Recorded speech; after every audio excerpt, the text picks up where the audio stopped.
Who's in need of an inspirational feel-good movie? The Netflix original Blue Miracle is based on a true story, and I think it just might put a smile on your face.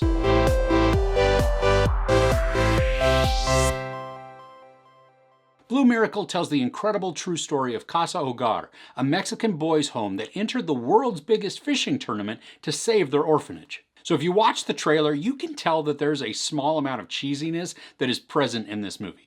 And the premise for the movie is pretty simple. There's an orphanage that's struggling to stay afloat, and through a happy coincidence, the owner of the home is able to take part in a fishing competition where the prize money could solve all of their financial issues. So this falls into the category of inspirational family movies, and it's very predictable. But I think if you go into this expecting anything but, you've got the wrong expectations. I mean, we can see every nuance from way off. Dennis Quaid is one of the stars in this, and he's looking a bit rough.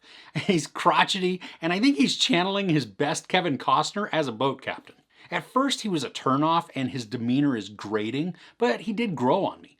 I do think also that there was some opportunity to dive more into his background, but the movie isn't ultimately about him, so the development we do get makes sense, and I think it's sufficient to build the story. Jimmy Gonzalez plays Omar, and he's really the driving force for the story. He's the guy who runs the boys' home with his wife, and I liked him as a character. I mean, like with Dennis Quaid, I think there was more opportunity to build him out though. He's even-keeled and very sympathetic, and Omar's a character who's easy to root for, even if we don't know a ton about him. The flashbacks we see do build him out some, but there are even more emotional moments that I think could be gleaned by going deeper. I know this may seem random, but more than a few moments during this reminded me of Ernest Goes to Camp. You remember that movie? Where you have this group of misfit boys who the world just doesn't believe in.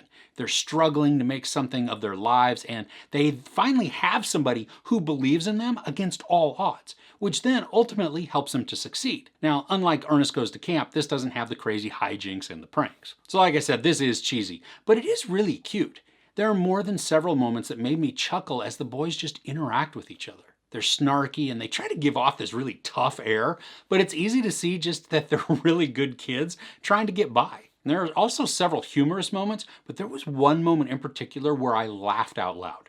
Dennis Quaid was rude to his deckhand, and then the dude says something in Spanish to the boys that was just completely unexpected, and the guy says it in just a deadpan tone. Now the scenery is gorgeous when they're out on the water, but there are a couple of times that look like they are shot on a green screen, and it's obvious.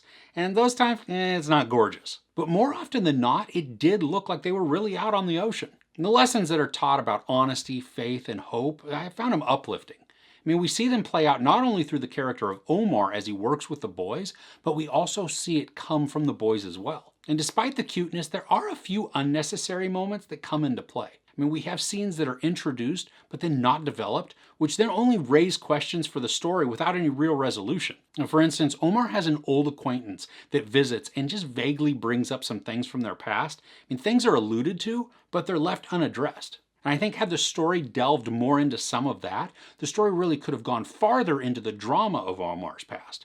And that then would really help to explain his motivations while he's teaching and inspiring these boys. And also some of the lessons, they feel rushed or maybe not even addressed.